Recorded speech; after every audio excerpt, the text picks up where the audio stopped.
Welcome back to the Spiritually Conscious Soul 101 channel, and a special greeting to all subscribers, consciousness enthusiasts, and friends. In the previous video, I spoke about the seeding of life on planet Earth by extraterrestrials who combined their DNA with that of ancient hominids to produce human life. This was known as the Grand Experiment, and there was a reason that the ETs did this, but before we go into that, let's focus on the question of who exactly were these extraterrestrials. There are several sources of information that provide us with the history of these visitors. We begin with the initial intrusion by the Intergalactic Federation, composed of 24 seeder cultures who were responsible for seeding the first humans. This was the beginning of the Grand Experiment, and was then later added to by a group called the Anunnaki, a race of tall extraterrestrials who it is speculated came from the Sirius star system in the Canis Major constellation.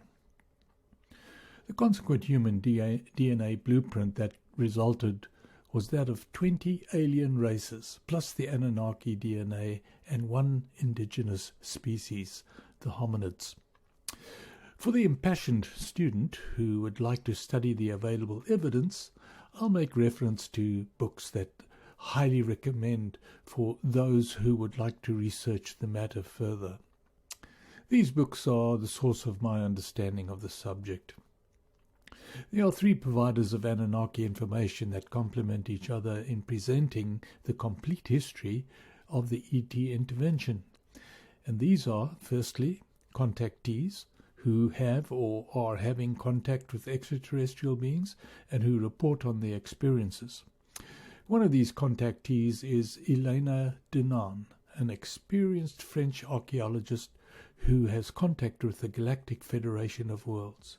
She also has an involvement with Dr. Michael Salo's Ex-Politics organization that provide her with a platform to bring her experiences to the world. She's the most prominent of this group, and interested researchers will find a huge treasure trove of information in her book, The Seeders. She also has two other books, A Gift from the Stars, which is a breakdown of the extraterrestrial presence in our galaxy, and We Will Never Let You Down, a message of encouragement to all humankind from the Galactic Federation.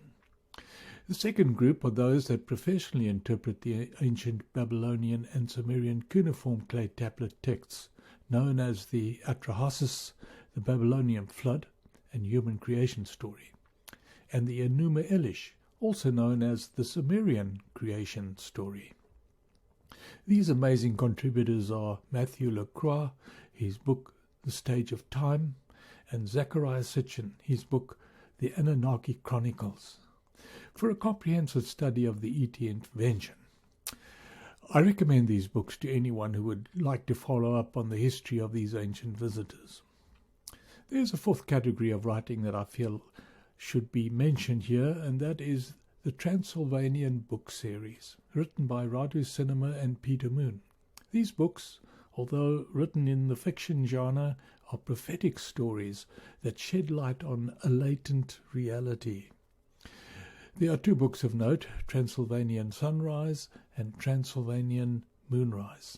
The books are described as a secret initiation into the land of the gods, plus a collaboration between American and Romanian troops who conduct an expedition in the mountains of Romania and discover a 50,000-year-old chamber beneath the Romanian Sphinx. This discovery turns out to be the greatest archaeological find of all time, and is responsible for leading the author down a rabbit hole of experiences to finally become the subject of this enlightening series.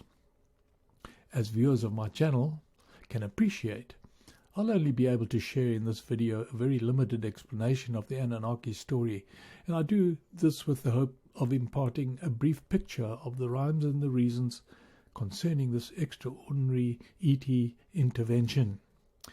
The history imparted by these sources covers the entire Anunnaki story, involving the chief geneticist and scientist known as Enki, and his half-brother Enlil, the military commander and overall manager of the Earth excursion. It is a saga of contentious family dynamics equal to any modern drama of sibling rivalry, an epic historical chronicle that stamped its mark on the human genome as we know it today. The consequential impact this all had on the future of combined religious, scientific and philosophical outlooks is extremely profound, and will challenge the points of view that religious zealots hold on biblical stories such as the creation of man in the Garden of Eden and the great flood that wiped out all human life. These biblical stories were hijacked by the ancient Hebrew Testament writers who penned the Old Testament 3,500 years after the Sumerian incident.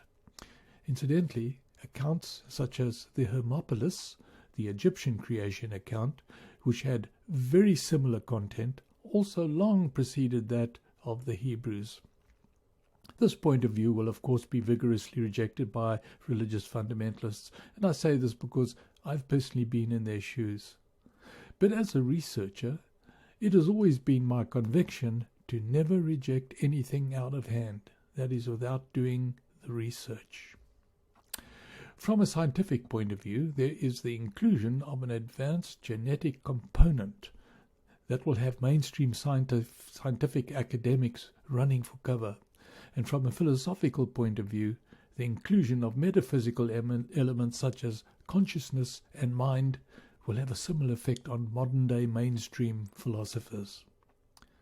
There is much to consider for the ardent truth seeker, and it's the research of the actual ancient records, like the Atrahasis and the Enuma Elish, plus the collaborative testimonies from the contactees and the understanding of the timelines involved that will paint the real picture for anyone willing to do the research. The full picture was never meant to be derived by faith alone, as suggested in the New Testament, because faith on its own, like truth, is an extremely subjective commodity. The bigger picture, as it's often called, can only be determined through the investigative tools of science, philosophy, and spirituality. It's like looking through a rifle scope and lining up the target in the crosshairs. As they say, X marks the spot. I always use the analogy of a tabletop when explaining this issue. Picture a round tabletop upon which you stack all the evidence for a belief system. That tabletop will not maintain its equilibrium if it only has one or two supports beneath it. However, with three supports placed in strategic places, the tabletop will remain in balance, and the belief system will have a much greater measure of stability. The three table legs alluded to are, of course, science, philosophy, and spirituality. Please note that I don't use the word religion because there are many religions, all of which reflect the distortions of human control and manipulation. Spirituality is a universal aspect of consciousness and spirit. Well, my dear viewers, we have reached the end of this session. But before you go, please like and subscribe, and if you would like to leave a comment, I invite you to go to the website listed at the bottom of the screen. There's a fillable form that can be utilized for comments, not only about the website's information and blogs, but about this channel as well.